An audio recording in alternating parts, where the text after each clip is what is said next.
There is a building in the Santa Ynez Valley, perched on a California hillside, that does not belong in the official story of McDonald's. It sits like a circular monument to something unspoken, constructed by a man who had everything money could buy except the one thing that mattered most.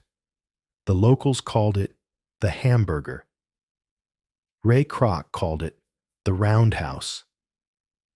And within a few miles of this strange glass-walled structure stood secret test kitchens where the Egg McMuffin was born, where Chicken McNuggets took their final form, where the future of how America eats was invented far from corporate boardrooms and media attention. This is the story of Ray Kroc's hidden empire. Not the story you know from business school case studies or inspirational entrepreneur videos, but the deeper, stranger tale of how the man who transformed American eating built himself a 554-acre kingdom in the California hills, a place where innovation happened in secret, where executives gathered away from scrutiny, where a love affair that waited 12 years to begin finally found its home. The official history tells you about the hamburger stand in San Bernardino, about the brilliant franchise system, about billions and billions served. But the official history leaves out the hamburger house. And in that omission lies a story about ambition, obsession, and what a man builds when he has conquered the world, but still feels empty inside. If you value deep investigations into American business, the hidden machinery of empire building, and the invisible places where corporate power actually operates, please like this video and subscribe. Your support makes these detailed explorations possible. Now, let us go back to 1966, to a moment when Ray Kroc stood on a hilltop and decided to build something the world would never fully understand. 1. The purchase made without ever seeing the land. Ray Kroc bought 554 acres of California wilderness in 1966 for $600,000. He never visited the property first, never walked the hills, never felt the soil beneath his feet. He was staying at the nearby Alisal Ranch, a luxury resort where wealthy men went to pretend they were cowboys, when someone mentioned the land was for sale. $600,000. Roughly $5 million in today's currency, paid without inspection. This was not recklessness. This was how Ray Kroc operated. When he saw an opportunity, he moved. Hesitation was for people who wanted to stay poor. He had learned this lesson the hard way, through decades of failure that preceded his McDonald's triumph. The man was 64 years old when he bought that land. He had spent most of his life on the edge of bankruptcy, selling paper cups and milkshake mixers to uninterested restaurant owners, watching younger men build fortunes while he scraped by on commissions. Then, in 1954, everything changed. He walked into a small hamburger restaurant in San Bernardino, California, because they had ordered 8 multi-mixer machines. 8. Most restaurants needed 1. He had to understand why. What he found was a system so elegant, so perfectly designed, that he immediately grasped its potential. The McDonald brothers had built something revolutionary. They just didn't know what to do with it. Ray knew. Within a decade, he had transformed their small operation into a national phenomenon. By 1965, McDonald's went public on the stock exchange. Ray Kroc became a multimillionaire in a single day. The boy from Oak Park, Illinois, whose father lost everything in the 1929 crash, had finally built something that couldn't be taken away. Except he didn't feel secure. He never would. The Santa Ynez Valley purchase was about more than real estate. Ray was building insurance against obsolescence, McDonald's was growing fast, perhaps too fast. Competitors were studying his system, copying his methods. He needed a place where the company could innovate in secret, where new ideas could be tested away from corporate spies and franchise owners who resisted change. He named it the J&R Double Arch Ranch. The J stood for Jane, his second wife at the time. The R stood for Raymond. The double arch referenced the golden arches that had made him famous and wealthy. Within 3 years, he would divorce Jane and marry Joan, the woman he had pursued for over a decade. The J would conveniently still fit. Some men build monuments. Ray Kroc built layers of meaning into everything he touched. The ranch was never meant to be just a vacation property. From the beginning, Ray envisioned something more ambitious, a corporate retreat, an innovation laboratory, a place where the best minds in fast food could gather without distraction, without the pressures of quarterly earnings reports and franchise disputes. He hired architect Glenn Marchbanks Jr. to design a compound that would serve multiple purposes. The main lodge would stretch 17,000 square feet, with a great room spanning 3,500 square feet under 28-foot ceilings. The dining room would seat 100 guests, and the kitchen, the commercial kitchen, would replicate exactly what every McDonald's franchise owner worked with. Same equipment, same dimensions, same floor tiles. This was crucial. Ray had learned that innovation meant nothing if it couldn't be executed in thousands of locations simultaneously. An idea that worked in a test kitchen but failed in actual restaurants was worse than no idea at all. It wasted time, money, and most importantly, it damaged the consistency that was McDonald's true competitive advantage. Construction began in 1967. Ray visited the site regularly, though his visits were not always welcome by the workers. He had opinions about everything: the angle of windows, the height of counters, the placement of electrical outlets. The construction crews learned to dread his arrival, but they also learned that he was usually right. The man had spent 40 years studying restaurants. He knew what worked. 2. The architecture of hidden power. The main lodge rose from the California hills like something between a mansion and a military installation. This was no ordinary ranch house. Every detail served a purpose beyond aesthetics. The great room featured floor-to-ceiling windows that opened onto views of rolling hills disappearing into hazy distance. 28-foot ceilings created a sense of space that was both impressive and slightly intimidating. Ray wanted his executives to feel simultaneously relaxed and aware they were somewhere important. The massive stone fireplace required 120 tons of native rock, quarried from the surrounding property. It dominated the room, impossible to ignore.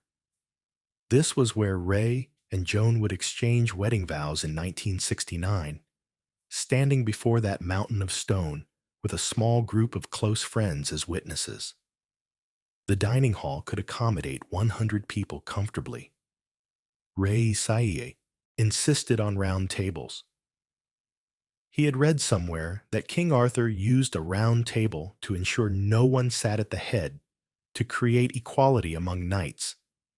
Ray liked that symbolism. Everyone at his ranch would be equal, at least in theory. In practice, of course, Ray himself held court at these gatherings, moving from table to table, checking in with executives, asking questions, always gathering information. But the real heart of the compound was the commercial kitchen. Ray had specific instructions for this space. It needed to be identical to the kitchens in McDonald's restaurants. Exact same grills from the same manufacturer, exact same fryers, Exact same stainless steel prep tables. Even the floor tiles matched. This wasn't about luxury. This was about validity. Any idea tested here could be immediately implemented in real restaurants because the conditions were identical. Above one of the stoves, a metal plate was installed showing precise cooking times for every menu item. Hamburgers, 3 minutes 20 seconds. Fries, 2 minutes 40 seconds. These weren't suggestions. They were commandments. The plate remained there for decades, a constant reminder that McDonald's success was built on exactitude. The ranch expanded throughout the 1970s. Ray kept adding buildings as new needs arose. The founder's library housed conference rooms, offices, and a gymnasium. A theater-style hall was constructed with seating for 65 people and an elevated stage. Ray would stand on that stage delivering presentations about new products, company philosophy, and the importance of maintaining standards. Those who attended these presentations described them as equal parts business meeting and religious revival. Ray didn't just explain new menu items. He preached about them. Bunkhouses provided accommodation for visiting executives and their families. Tennis courts appeared, swimming pools, hiking trails that wound through oak trees and across meadows where deer grazed in the early morning. A helicopter pad allowed executives to fly in from Los Angeles, avoiding the drive through traffic. Everything was designed to remove obstacles between people and work. If an executive needed exercise, there was a gym. If they needed recreation, there were courts and pools. If they needed privacy, there were trails through thousands of acres. Nothing distracted from the purpose of being there, making McDonald's better. 3. The woman who waited. 12 years. In 1957, Ray Kroc walked into a St. Paul supper club called the Criterion. He was there to discuss franchise opportunities with the owner. At the piano sat Joan Beverly Smith, playing popular songs for the dinner crowd. She was 31. Ray was 55. He was married. She was married. None of it mattered. Years later, Joan would describe their first meeting as love at first sight. Ray would use different words, but the meaning was the same. Something shifted in him that night. He sat at the piano with her, playing duets until the restaurant closed. They discovered shared passion for music, for performance, for the joy of creation. Ray had played piano in jazz bands during his 20s. Those had been some of his happiest years, before the grinding reality of being a traveling salesman consumed his life. Joan's husband, Raleigh Smith, would eventually become one of Ray's franchise owners. This gave Ray frequent excuses to visit St. Paul, to check on business. The visits always included time at the piano with Joan. They wrote letters. They made phone calls. They fell deeper into something that couldn't be acted upon. Ray divorced his first wife, Ethel, in 1961. He proposed to Joan immediately. She accepted. Then, after consulting with her mother and daughter, she changed her mind. Ray was devastated. The rejection cut deeper than any business failure. He had conquered the fast food world, but couldn't win the one thing he actually wanted. In his heartbreak and perhaps spite, Ray married another woman named Jane in 1963. The marriage was doomed from the start. Jane was not Joan. Ray knew it. Jane knew it. Everyone knew it. Then came 1968, a McDonald's convention in San Diego. Ray and Joan found themselves at the piano in his hotel room, playing songs they had played together 11 years earlier. By dawn, they both understood there was no running from this anymore. Ray divorced Jane. Joan divorced Raleigh. On March 8, 1969. They married at the California ranch, before that massive fireplace built from 120 tons of stone. Joan was not a woman who fit easily into corporate wife expectations. She had opinions. She challenged Ray's drinking, which by the late 1960s had become a serious problem. In 1971, just 2 years after their marriage, she filed for divorce, citing extreme mental cruelty. The news made headlines. Ray Kroc's personal life was becoming public scandal. They separated for a month, then reconciled. The divorce was never finalized. Whatever drove them apart couldn't match the force pulling them together. Joan moved back into the ranch, back into the complicated marriage that would define the rest of both their lives. The ranch was their kingdom, away from corporate headquarters in Chicago, away from franchise owners and shareholders and journalists asking questions. They could be themselves. Ray could relax. Joan could play piano. They could host parties that mixed business with pleasure, where executives brought their families and children ran through the hills while adults discussed the future of fast food over cocktails. But the ranch was also where Joan began developing her own vision. She watched Ray's brother, Bob Kroc, run the Kroc Foundation from a cottage on the property. Bob was a zoologist with a PhD, and the foundation supported scientific research into diseases affecting the family. Joan saw how money could transform from currency into impact. She was learning lessons that would shape her own legacy. 4. Where the future was invented in secret. The commercial kitchen at the J&R Double Arch Ranch looked unremarkable. Stainless steel gleamed under fluorescent lights. Grills sat ready. Fryers waited to be heated. It could have been any McDonald's kitchen anywhere in the world. That was precisely the point. But what happened in this kitchen was remarkable. This was where McDonald's menu evolved from simple hamburgers and fries into something more complex and more profitable. And it happened largely hidden from public view. The most important innovation born at the ranch was the Egg McMuffin. Credit goes to Herb Peterson, a franchise owner in the Santa Barbara area. Peterson had noticed something obvious. McDonald's restaurants sat empty every morning, losing hours of potential revenue. Americans ate breakfast. Why shouldn't they eat it at McDonald's? The problem was execution. Breakfast food requires different equipment, different ingredients, different preparation methods. Eggs are fragile. Bacon, grease spatters. Toast burns easily. Adding breakfast could slow down the lunch rush, complicate kitchen operations, and dilute the focus that made McDonald's successful. Peterson developed a solution. He created a sandwich featuring a grilled egg, Canadian bacon, and American cheese on a toasted English muffin.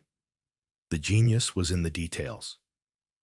He invented a special ring that shaped eggs into perfect circles, cooking them flat and consistent every single time. The egg cooked quickly. The muffin toasted in seconds. The whole sandwich could be assembled faster than a Big Mac. He brought his creation to the ranch for testing. He dressed in a chef's costume, turned the presentation into performance. He prepared the sandwich right there in the commercial kitchen, using the exact same equipment franchise owners would use. Ray Kroc ate 4 Egg McMuffins that day. 4, one after another. His enthusiasm was genuine. This wasn't just good. This was scalable. The Egg McMuffin launched nationally in 1975. Today, breakfast accounts for nearly a quarter of McDonald's total sales. Billions of dollars in annual revenue, all from an idea tested in a secret California kitchen. But the Egg McMuffin was just the beginning. The ranch became an innovation engine. Executives and franchise owners were invited to spend weekends experimenting, try new recipes, test new equipment, propose ideas that seemed crazy. The rules were simple. Everything had to work within the McDonald's system. Everything had to be reproducible in thousands of restaurants, and everything had to maintain the quality and speed customers expected. The Chicken McNugget went through countless iterations at the ranch before finding its final form in 1983. The McRib, that polarizing sandwich that appears and disappears from menus like a delicious ghost, was born from experiments conducted in those test kitchens. The Big Breakfast, the McGriddle, the Shamrock Shake. So many menu items that, eventually, fed billions of people had their origins in this hidden facility. Above one of the stoves, that metal plate remained throughout the years, showing exact cooking times for every item. These weren't suggestions. They were standards that could not be violated. A franchise owner in Tokyo needed to cook a hamburger for the exact same time as a franchise owner in Toronto. That consistency, that reliability was McDonald's competitive advantage, and it was tested, refined, and proven here. The ranch also served another purpose: executive education. Ray would invite his best managers for weekend retreats. During the day, they worked. Presentations in the theater hall, discussions in conference rooms, testing in the kitchen. But evenings were different. Ray would host dinners in the great room. 100 people gathered around round tables, eating food prepared in that commercial kitchen. After dinner, Ray would stand before the massive fireplace and talk about his philosophy: quality, service, cleanliness, value. These 4 pillars were gospel. He would repeat them like a mantra. He would explain how every decision, every policy, every procedure needed to support these pillars. Deviate from them, and you were no longer operating a McDonald's. You were operating something else. He would tell stories from his years on the road, selling milkshake mixers. He had walked through thousands of restaurant kitchens. He had seen what worked and what failed. The successful restaurants weren't always the ones with the best food. They were the ones with systems. The ones where a customer received the same experience every single time. People want to know what they're getting, Ray would say. They don't want surprises. They want reliability. This was revolutionary thinking in the 1960s and 1970s. Most restaurants prided themselves on uniqueness. Every location was different. Every chef had their own style. Ray rejected this completely. Uniqueness was a bug, not a feature. Standardization was the path to empire. The executives who attended these retreats left as true believers. They had been converted. They understood that they weren't just selling hamburgers. They were maintaining a system, and the system was sacred. 5. The other building on the hill. In 1972, Ray gave Joan a wedding present 3 years late. He built her the Roundhouse. Perched on a small hill overlooking the entire ranch property, this circular building was unlike anything else in the compound.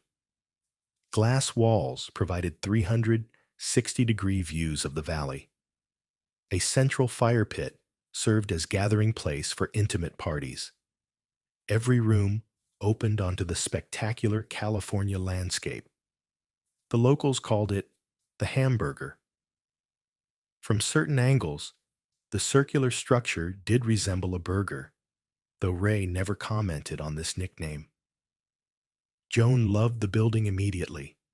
It became her domain within their larger kingdom. She decorated it with art and antiques, creating a space that was elegant but comfortable, impressive but welcoming. The Roundhouse was where Ray and Joan could escape the corporate aspects of the ranch. No executives, no franchise owners, no business discussions. Just the two of them, playing piano as the sun set over the hills, the light turning golden, then orange, then purple. Ray's playing had deteriorated. His fingers were less nimble, his timing less precise. Age and alcohol had taken their toll. But Joan never criticized. She adjusted her playing to match his, making him sound better than he was. This was love. Not the romantic fantasy version, but the real thing. Accepting someone's decline with grace. Their relationship was complicated. Ray had a temper.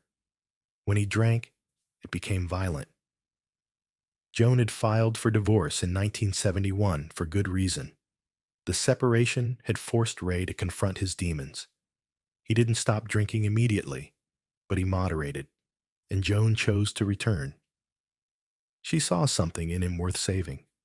Or perhaps she loved him despite his flaws. Probably both. The Roundhouse hosted legendary parties during the 1970s. Joan would invite 50 or 60 people, mixing business with pleasure. Executives brought their wives. Franchise owners brought their families. Everyone gathered around the central fire pit as the California evening cooled. Joan would play piano. Occasionally, Ray would join her for a duet. People would sing, laugh. For a few hours, the pressures of running a global empire would fade. But even in these moments of relaxation, business was never far away. Conversations around the fire pit often turned to challenges facing the company.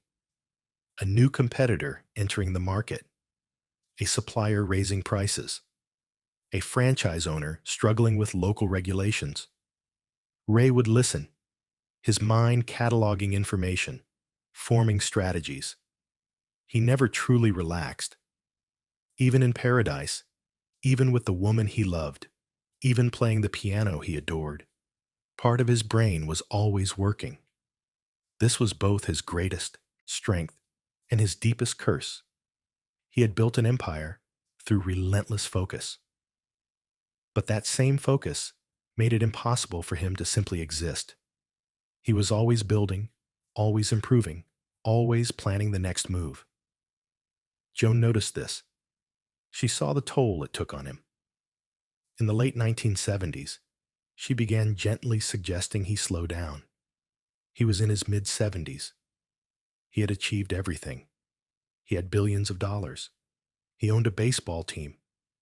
He had built a legacy that would outlast him.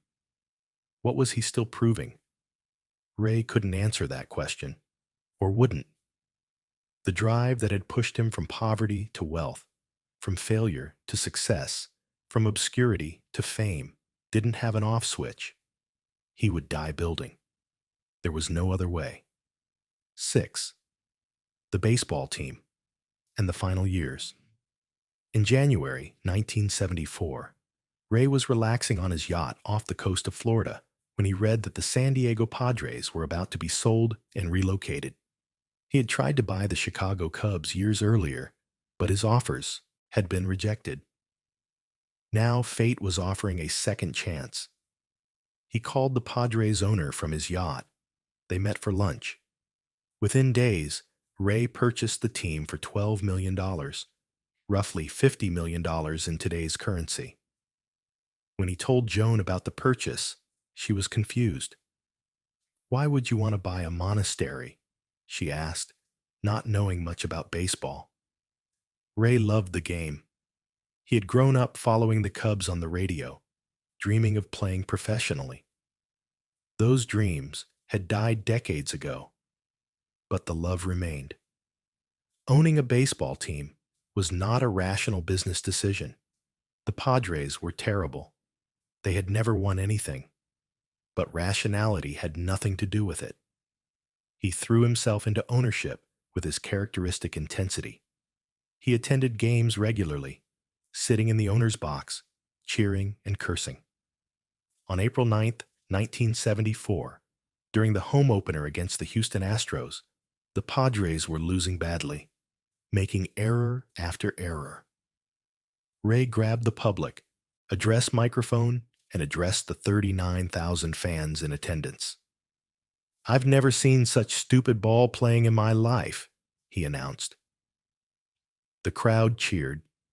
They loved his honesty. The league office was less amused.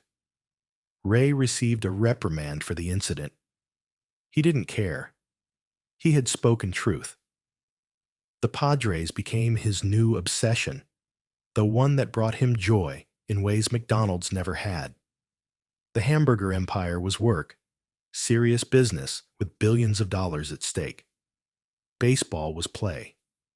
He could enjoy the game without the weight of thousands of employees depending on his decisions. By the early 1980s, Ray's health was failing. Diabetes, heart disease, the consequences of decades of stress and alcohol. He was hospitalized multiple times. From his hospital bed, he continued making decisions about the Padres. When the team's manager said they needed a top reliever, Ray ordered him to sign Goose Gossage to the largest contract ever given to a pitcher, a 5-year deal worth over $6 million. Gossage visited Ray in the hospital in January 1984 to thank him personally. Ray smiled. He knew he had done everything possible to build a winner. On January 14, 1984, Ray Kroc died of heart failure. He was 81 years old. 7. The widow and the inheritance. Joan inherited everything: the McDonald's shares, the San Diego Padres, the California ranch, the foundations and investments and properties accumulated over decades. Conservative estimates placed her inheritance at $500 million. The true value was likely higher. She was 55 years old. For the first time in her life, she was alone. The man who had pursued her for 12 years, who had built her a roundhouse on a hilltop, who had played piano with her until his fingers could no longer move, was gone. The question was what to do with the rest of her life. The answer came slowly, shaped by lessons learned at the ranch. She had watched Bob Kroc run the foundation. She had seen how money could transform from currency into change. Now she had more money than she could ever spend. Joan kept the Padres for 6 years, honoring Ray's memory. In 1984, she started Major League Baseball's first employee assistance program for players struggling with addiction. It was a quiet innovation, but it saved lives. In October of Ray's death year, the Padres wore patches bearing his initials. They won the National League pennant and played in the World Series for the first time in franchise history, defeating Ray's beloved Cubs in the playoffs. Those who knew him believed he was watching from somewhere, enjoying every minute. But Joan's attention was increasingly drawn to philanthropy. She began giving in ways that stunned the world. When a gunman killed 21 people at a McDonald's in San Ysidro, California, in July 1984, Joan donated $100,000 to victims' families. The gesture was immediate and genuine. She became a passionate advocate for peace, spending millions on disarmament education throughout the 1980s. Conservative critics called her a McNut and accused her of meddling in policy she didn't understand. Joan didn't care. She had money and a vision of how to use it. The Joan B. Kroc Institute for International Peace Studies opened at the University of Notre Dame in 1986, funded by her $6 million gift. It would become one of the world's leading institutions for peace research. She gave to hospitals, homeless shelters, zoos. She gave to theaters and museums and community centers. She gave without fanfare, often learning about publicity only after institutions announced her donations. The woman who had played piano in a St. Paul supper club was now one of America's most influential philanthropists. 8. The ranch she couldn't give away. In 1989, Joan approached Ronald McDonald House Charities with an ambitious idea. What if the J&R Double Arch Ranch became a summer camp for children with cancer? She would donate the entire property, all 554 acres, to create a place where sick children could forget their treatments and just be kids. The vision was beautiful. Children hiking those same trails Ray had walked, swimming in those pools, gathering around that massive fireplace. The ranch that had birthed the Egg McMuffin and changed how the world ate would now give sick children a refuge. The local community fought the proposal. Neighbors worried about traffic, about noise, about change. Public hearings became contentious. Joan's lawyers tried to address every concern, but opposition remained fierce. The project never materialized. Joan was heartbroken. The ranch that had meant everything to her and Ray would not become the legacy she envisioned. In 1990, she sold the property to Gerald Kessler, founder of Nature's Plus Vitamins, for $6 million. Kessler maintained the ranch similarly to how Ray had used it. Business retreats, corporate gatherings, research into herbs and biodiversity. The buildings remained largely unchanged. That commercial kitchen still held the metal plate with cooking instructions. The Roundhouse still offered 360-degree views. But the spirit had shifted. The Hamburger house was no longer the secret laboratory of the McDonald's empire.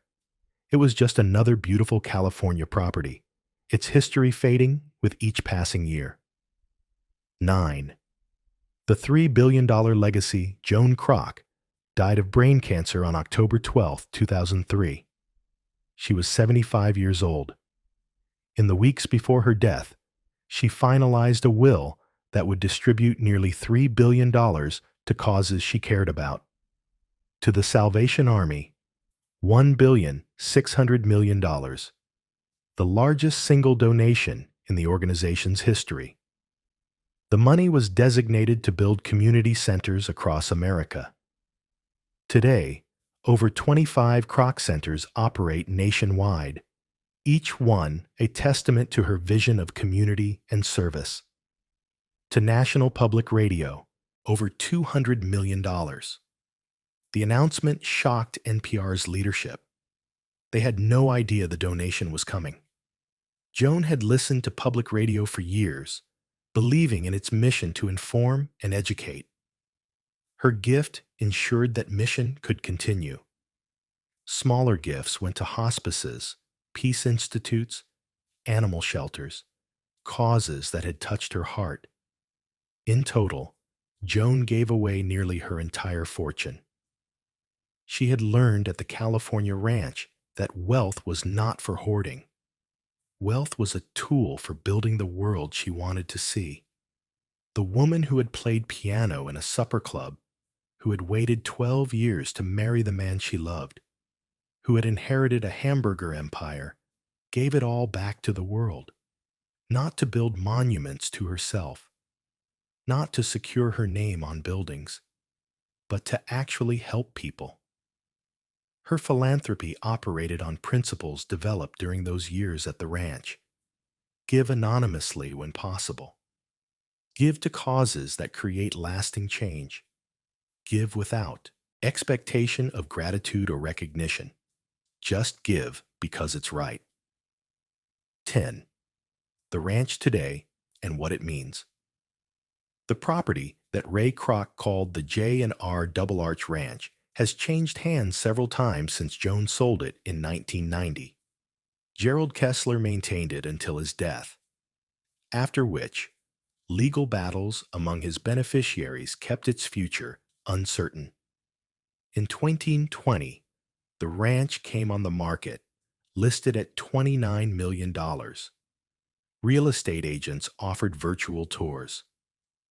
They showed the 17,000 square foot main lodge, the theater style conference hall, the commercial kitchen where fast food history was made, 52 bedrooms, 58 bathrooms, 2 lakes, its own water supply. But what the listing couldn't capture was the spirit, the ambition that drove Ray Kroc to build an empire from nothing, the love that brought him and Joan together after 12 years of waiting, the innovation that gave birth to menu items feeding millions daily. The Roundhouse still sits atop its hill. Its circular walls still offer valley views in every direction. Locals still call it the Hamburger. The central fire pit still stands, though no music fills the air anymore. The California sunset still paints the sky gold and purple. But there's no one left to watch it. The commercial kitchen has been modernized, but traces of history remain. If you look carefully, you can still find that metal plate above one of the stoves, the one showing exactly how long to cook a cheeseburger, exactly when to pull fries from oil. Those instructions, developed and perfected in this secret laboratory, are still followed in over 40,000 McDonald's restaurants worldwide. What does the J and R Double Arch Ranch mean? That depends on who you ask. To business historians, it represents the power of systems and corporate culture. Ray Kroc didn't just sell hamburgers. He built a philosophy, a methodology that transformed American commerce. The ranch was where that system was refined. To food historians, it represents a turning point. The Egg McMuffin didn't just create the McDonald's breakfast menu. It legitimized fast food for morning meals. Today, breakfast is a multi-billion-dollar industry segment. It started in a kitchen on a California hillside. To those studying American success stories, the ranch represents both the heights and the costs of ambition. Ray achieved everything: wealth, fame, love. But he never found peace. Even in paradise, he couldn't stop working. The drive that built his empire also ensured he could never truly enjoy it. And to students of philanthropy, Joan Kroc represents something remarkable. She took a fortune built on hamburgers and transformed it into schools, hospitals, peace institutes, community centers. She proved wealth could be more than currency. It could build the world she wanted to see. The buildings still stand in the Santa Ynez Valley. The main lodge with its 28-foot ceilings, the conference halls, the bunkhouses, the Roundhouse, all waiting for their next chapter. Perhaps a new owner will transform them into something entirely different, erasing traces of their McDonald's past. Perhaps they'll become a museum, a monument to the man who changed how America eats. Perhaps they'll simply decay, slowly returning to California Earth.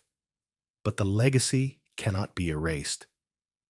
Every morning, when someone orders an Egg McMuffin at a drive-through window, they're participating in a story that began on a hilltop in the Santa Ynez Valley. Every time a family shares Chicken McNuggets on a road trip, they're eating food whose recipe was perfected in a secret kitchen hidden from the world. Ray Kroc understood something fundamental about human nature. People want to know what they're getting. They want reliability, consistency, the comfort of the familiar. He built an empire on that insight. And he built himself a kingdom in the California hills to celebrate his victory. The man is gone.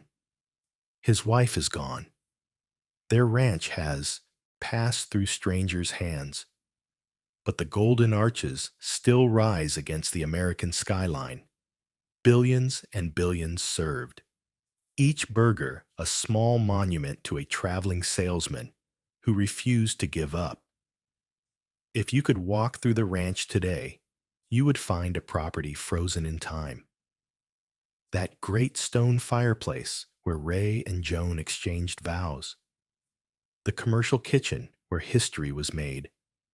The Roundhouse where they played piano as the sun set over California. The buildings have witnessed history. Within these walls, decisions shaped how the world eats. Ideas generated billions in revenue. A love story defied convention. Ray Kroc's story is the American story. A man from humble origins who achieved success through determination and refusal to accept defeat. He didn't succeed until his 50s, proving it's never too late. But his story is complicated. He was ruthless with the McDonald brothers who invented the system that made him rich. He was demanding to the point of cruelty with employees. His personal life was marked by broken marriages, alcoholism, explosive temper. The ranch captured these contradictions, a place of innovation and celebration, but also a monument to ego. A home filled with love and music, but also screaming arguments. Ray Kroc was not simple. The Hamburger house was not simple, and Joan's legacy may prove more enduring than her husband's. McDonald's will evolve. Menu items will be retired, but Joan's institutions will continue shaping the world. The Kroc Centers will welcome families for generations. Peace Institutes will train scholars influencing policy. NPR programming, funded by her gift, will inform audiences who never knew her name. Ray understood how to build an empire. Joan understood how to give one away. The Hamburger house stands empty, but its story lives on in every drive-through window, every golden arch against the horizon, every Egg McMuffin handed through a car window. It lives in community centers bearing Joan's name, in EU peace scholars pursuing her vision, in countless lives touched by her generosity, and somewhere in the Santa Ynez Valley, the stones remember. The fireplace where they married, the kitchen where history was made, the roundhouse where they played piano as the sun set over California. The story of the Hamburger house is ultimately about what we build and why. Ray built to prove he was more than the traveling salesman who had watched his father lose everything. He built to create something that couldn't be taken away. He built an empire that would outlast him. And in the process, he changed how the world eats. Joan took that empire and transformed it into something even more lasting. Buildings that heal. Centers that build community. Institutes that pursue peace. She proved that the greatest monuments are not stone and glass, but the lives we touch and the world we improve. The ranch may change hands again. The buildings may eventually crumble. But the ideas born there, the innovations tested there, the love shared there, those things remain. Invisible but permanent, like the metal plate above the stove, showing exact cooking times that are still followed around the world. The secret story of McDonald's founder's hidden empire is not really about hamburgers. It's about ambition and love. About what drives us to build. About what we leave behind. About how the places we create in turn create us. Ray Kroc bought 554 acres sight unseen because he believed in something he couldn't yet see. That faith defined his life. And in the hills of the Santa Ynez Valley, that faith built something remarkable, something hidden, something secret, the Hamburger house, where the future was invented, where love found its home, where an empire learned to dream.